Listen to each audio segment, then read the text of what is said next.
There's never been a time in history when we've been more occupied by social content. With this pandemic and with everything that's been going on, it's been both incredible and scary to see how much we rely on media to keep us attached to the outside world. It's definitely seemed like 2020 hasn't held back any punches.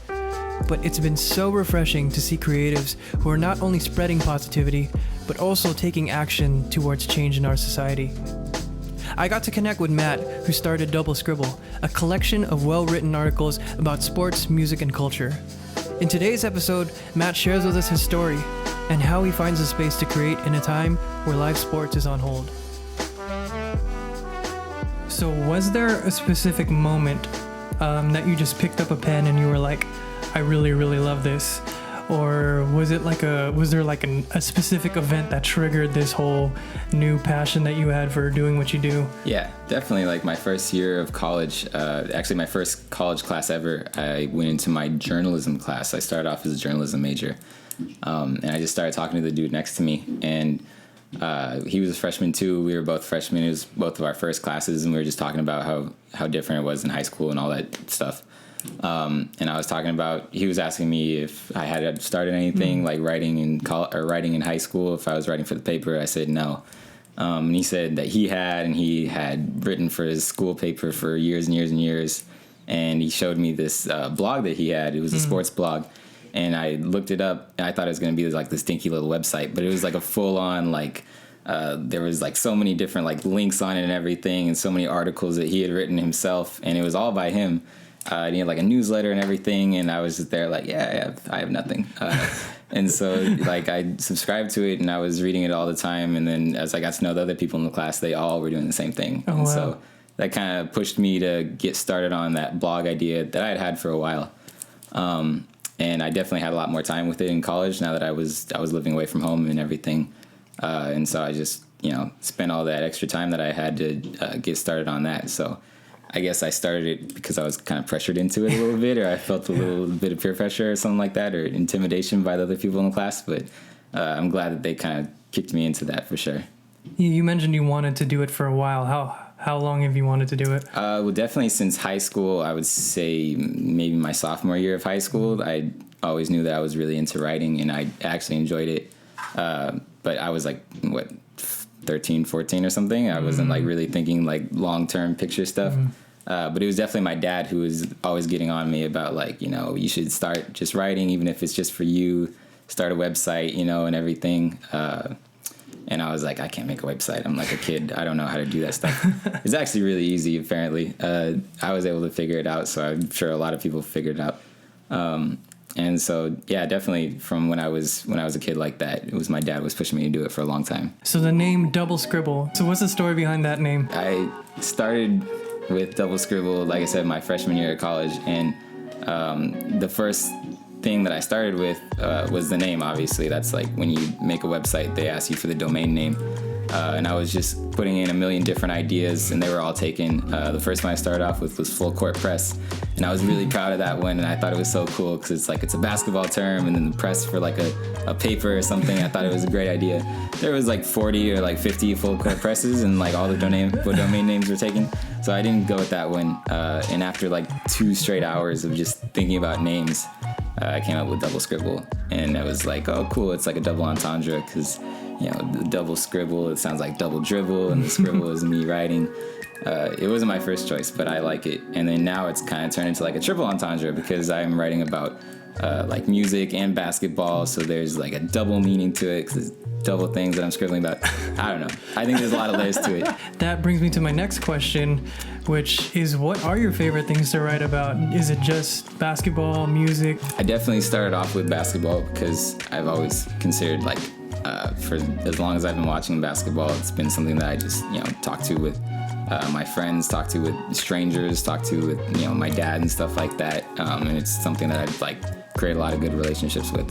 And as I kept writing about that, I started moving on into music and stuff to get it. Like, I like looking at lyrics and like getting deeper into the meaning of songs. So I definitely started off with those two. But when we're talking like straight up basketball, obviously I'm a big Warriors fan, born and raised in the Bay Area and everything. So I like talking about that or writing about that because that's like my team and everything. But mostly I like talking about stuff that not everyone is talking about. Like I've done a few stories about, or a few articles about like lesser known players and stuff, and just stuff that like we're not always, like players we're not always talking about, like LeBron and you know, Harden and stuff like that. I don't want to write about what everyone else is. So I definitely like to find like my own angle, my own voice, and try to get that out there. So whatever I can do to try to be unique like that and show that I'm not just writing about Steph Curry and stuff all the time. Whatever I can to do that, I think is pretty cool. The last article you wrote, or at least the last one that I read from you, is about how much you miss basketball right now. So how has that been in the midst of this big pandemic and there's no live sports? Oh, yeah. How has that been trying to find things to write about? It's been tough. Like I've been going back and just watching like old games, and I'm thinking like, you know, I could write about old games, I could write about new games, or as I was going through that, I came up with the idea like, okay, we all miss basketball. I miss basketball. I'm just going to write about that because that's what we're all feeling. So I tried to keep it real and not just get all weird and talk about like, what if LeBron was drafted by the Seattle Supersonics or something weird like that? Like, that's not interesting. We could talk about that, you know, in your college classroom or whatever in your Zoom meeting, but I don't need to write a 20-page essay on that. A lot of people, especially creatives, we have those people that we want to emulate or that we look up to. And with that question, is there a particular style that you kind of hold yourself to? Yeah, definitely. I would say my favorite sports writer, maybe my favorite writer, is Shea Serrano. I don't know if anyone's ever heard of him. He's like he writes for The Ringer.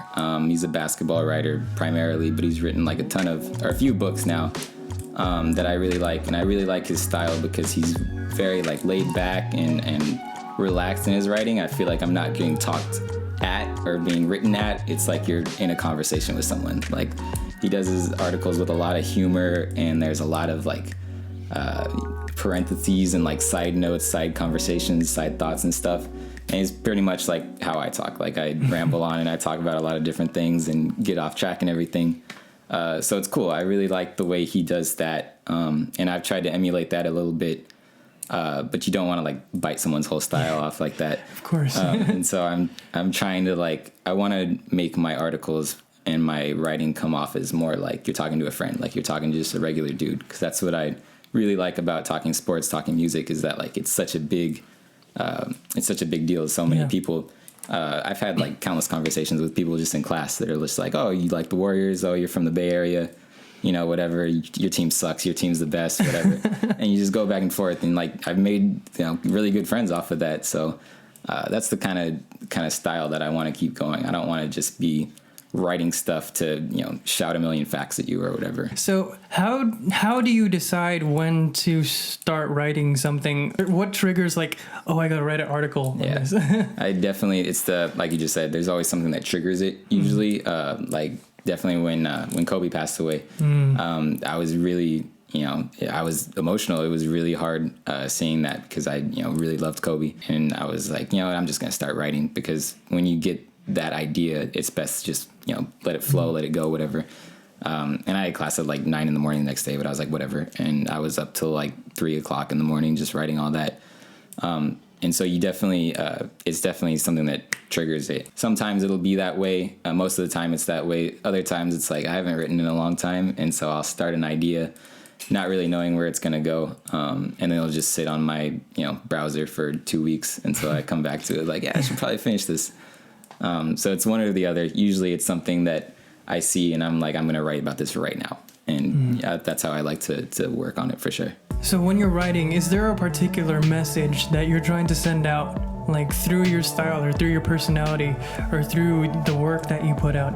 It's definitely the message that I'm trying to get across, I guess, is that anyone can really do what I'm doing. You know, it doesn't necessarily have to be writing or whatever, but I'm talking about whatever you're passionate about. I think it's really cool to let that passion flow into whatever your talents are, whatever you're blessed with. You always want to do something that you love, and that's what I'm trying to find a career in, something that I love instead of something that's just gonna pay the bills or whatever.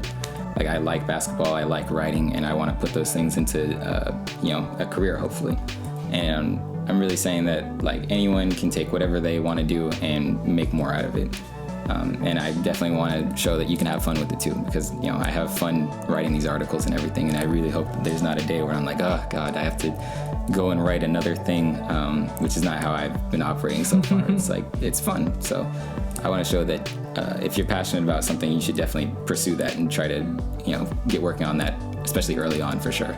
Most creators tend to struggle with working on your craft, going to work, going to school, whatever that may be, that balance.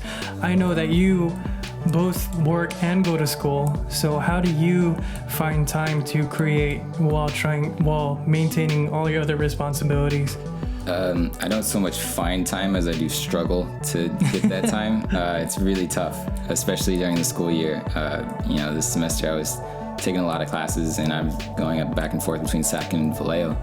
And on top of that, I'm like working weekends, and I probably went like months at a time without even thinking about writing anything. And it's like I said earlier, it just takes something to click, and then I'm like, I have to write something about this, and I have to do it now, or else I'm gonna fall behind on it for weeks and weeks and weeks. And that happens a lot when I've started writing something, and then I come back to it later, and I'm like, this isn't even relevant anymore. I think I had an example of that. I had an article in something like 2018, or the last time that LeBron beat the Raptors, and I had this really stupid idea, and I was gonna do one that was like, what's more devastating to the Raptors, the asteroid that killed the dinosaurs or LeBron James? And I started off on it, and I was like, oh, this is gonna be so stupid and fun. I can't wait to write this, because it was like right after he like hit the game winner on him or something in the playoffs. I don't remember. Yeah, I think so. And then like it sat in my laptop for like a year or something, and I was like, LeBron's not even on the Cavaliers anymore. Like, I can't write about this. And so it's really hard to find that time, but it's just like something you gotta wait for something to click, and then even if it clicks at midnight, I'm up till like 4 trying to write as much stuff as I can, or else it just gets swept into a million tabs on my laptop, and then I'll never get to it. And what advice do you have for people who are looking to pursue something similar to what you're doing, or just to start something creatively, or just get in that space? Yeah, my advice, which I've always followed or tried to follow, is that the hardest part about doing anything is getting started. And once you really just start writing something, start thinking about something, or putting action into something, and get the ball rolling, it's way easier than it might seem at first. Definitely. I think a lot of creators struggle with being paralyzed by just anxiety. Absolutely. And saying like, oh, should I do this? Should I not? And the answer is 99%. You should just put it out there. Do something. Yeah. Music right now. Who should we be listening to? Definitely I start with Kendrick. Kendrick Lamar is easily the best rapper right now, and just in terms of lyricism and writing, everything that he puts out is just so deep. I think I started writing about one of his songs, was Sing About Me, I'm Dying of Thirst, which is like a 12-minute long song. And I wrote an article about it, and I did it again, like pretty much all in one night. And by the time I was done, I had like 12 pages or something. And I was like, this is of one song, this is ridiculous. Because I was thinking about going through his whole album. But you can do that with him. You can do that with guys like, J. Cole is really great. Jay-Z is another one. If you want to get kind of weird, you can go like Kanye West style, or you can see some of the newer guys today. But I would definitely start off with Kendrick. That's like the top dog right now for sure, and someone I keep coming back to. Just anything off that Good Kid, Mad City album, or To Pimp a Butterfly, or like really, really deep concept albums I really love. So for anyone who wants to check out what you've been doing, your work, your writings, how would they find you? You can find me on www.doublescribble.org. The .com was not available, so remember that org. Or you can probably just hit me up on my Instagram, where I post everything that I write on there. That's at mpad with 2 underscores. That's not necessarily all just sports writing stuff, but that's probably the best way to get an alert on when I put something up. Or you can also subscribe. I think there's a subscribe button on doublescribble.org if you want to check that out too. So thanks for being on the show. Hey, thanks for letting me on, man. This is pretty awesome. Of course, definitely. So follow doublescribble.org, check it out, subscribe, and we can't wait to see what's next for you and what the future holds. Yeah, I can't either. Waiting on that. For sure.